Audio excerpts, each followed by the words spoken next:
پہلے یہ وضاحت کر دیں کہ سیدنا ابراہیم علیہ السلام کے واقعے کے ساتھ چند دوسرے انبیاء علیہ السلام کے واقعات بھی وابستہ ہیں۔ مثلا سیدنا لوط علیہ السلام کا واقعہ، اس لیے کہ یہ سیدنا ابراہیم علیہ السلام کے بھتیجے بھی ہیں اور ان کے پیروکار بھی۔ اسی طرح آپ کے صاحبزادوں سیدنا اسماعیل اور سیدنا اسحاق علیہ السلام کے واقعات ساتھ ساتھ چلتے ہیں۔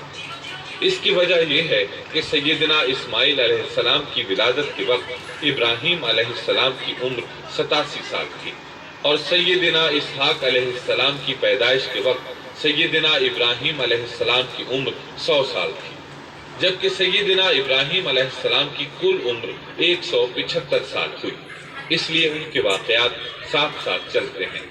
ابراہیم علیہ السلام کا قصہ سناتے ہوئے ان حضرات کا ذکر ساتھ ساتھ ضرور آئے گا۔ تو آئیے شروع کرتے ہیں قصہ ابراہیم علیہ السلام کا۔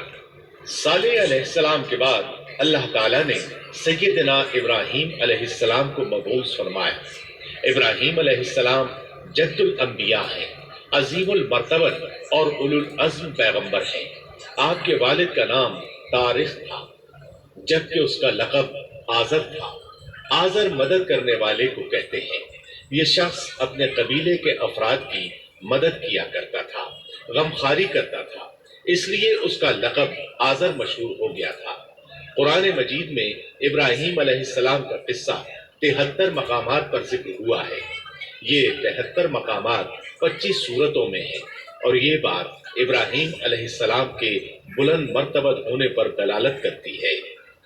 ابراہیم علیہ السلام بھی سام بن نوح علیہ السلام کی نسل سے ہیں۔ آپ کی پیدائش عراق کے مشہور شہر بابل میں ہوئی۔ یہ عراق کے شمال میں واقع تھا اور آج بھی موجود ہے۔ بہت بڑا شہر ہے، اس وقت بھی بڑی آبادی پر مشتمل تھا۔ یہاں بت پرستی عام ہو چکی تھی۔ اللہ تعالی سورۃ العنکبوت آیت 25 میں فرماتے ہیں، ابراہیم نے کہا کہ تم نے جن بتوں کی پرستش اللہ کے سوا کی ہے، انہیں تم نے اپنی آپس کی دنیاوی دوستی کے بنا پر معبود ٹھہرا لیا ہے۔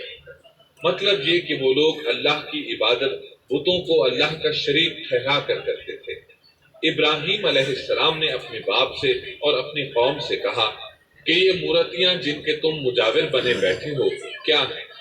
انہوں نے جواب دیا، ہم نے اپنے باپ دادوں کو انہی کی عبادت کرتے پایا ہے۔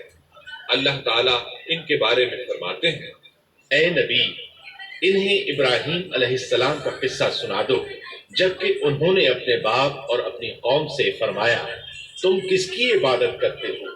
کہنے لگے، بتوں کی، ہم تو برابر ان کے مجاور بنے بیٹھے ہیں۔ ابراہیم علیہ السلام نے فرمایا، جب تم انہیں پکارتے ہو تو کیا وہ سنتے ہی ہیں یا تمہیں نفع اور نقصان پہنچا سکتے ہیں؟ انہوں نے کہا، یہ ہم کچھ نہیں جانتے، ہم نے تو اپنے باپ دادوں کو اسی طرح کرتے پایا ہے۔ مطلب یہ کہ یہ بت پرستی انہیں ورثے میں ملی تھی۔ وہ جن معبودوں کی عبادت کرتے تھے، نہ وہ ان کی پکار کو سنتے تھے، نہ ہی ان کے نفع و نقصان پر قادر تھے۔ اسی لیے ابراہیم علیہ السلام انہیں جھنجھوڑ رہے تھے، لیکن اندھی تقلید اور بشری عقل کے بیکار ہو جانے نے انہیں یہ سب سوچنے سے عاری کر دیا تھا۔ اللہ تعالیٰ نے ابراہیم علیہ السلام کی خصوصی رہنمائی فرمائی تھی، جیسا کہ سورۃ الانبیاء آیت 51 میں ہے، اور ہم نے ابراہیم کو پہلے سے ہدایت عطا فرما دی تھی اور ہم اسے جانتے تھے۔ ابراہیم علیہ السلام نے کبھی ایک لمحے کے لیے بھی بتوں کی پوجا نہیں کی تھی۔ آپ نے اپنی قوم کو بتوں کی پوجا کرتے دیکھا تو انہیں ملامت کی، ایک اللہ کی طرف دعوت دی، اور اس دعوت کی ابتدا انہوں نے اپنے باپ سے کی۔ اللہ تعالیٰ سورہ مریم میں فرماتے ہیں، اے نبی، کتاب میں ابراہیم کا ذکر کر، بے شک وہ سچا نبی تھا۔ جب اس نے اپنے باپ سے کہا، اے میرے باپ، بے شک مجھے وہ علم عطا ہوا ہے جو تمہیں حاصل نہیں، اس لیے میری اطاعت کریں، میں آپ کو سیدھا راستہ دکھاؤں گا۔ اے میرے باپ، شیطان کی عبادت نہ کریں، بے شک شیطان اللہ کا نافرمان ہے۔ ان بتوں کی عبادت گویا شیطان کی عبادت ہے، اس لیے آپ نے ان معبودوں کو شیطان سے تعبیر کیا۔ فرمایا، اے میرے باپ، بے شک مجھے خوف ہے کہ تم پر اللہ کا عذاب آئے۔ پھر تم شیطان کے ساتھی ہو جاؤ۔ باپ نے ان کی بات سن کر کہا، اے ابراہیم، کیا تو میرے معبودوں سے پھرا ہوا ہے؟ البتہ اگر تو باز نہ آیا تو میں تجھے سنسار کر دوں گا، اور تو مجھ سے ایک مدت تک دور ہو جا، یعنی مجھ سے اتنا دور ہو جا کہ کبھی مجھے نظر نہ آئے۔ ابراہیم علیہ السلام نے اپنے باپ پر نرمی اور مہربانی کرتے ہوئے ان سے کہا، آپ پر سلامتی ہو، میں اپنے رب سے آپ کے لیے بخشش طلب کرتا رہوں گا، لیکن جب یہ کھلکھلاتی اور کومل توچا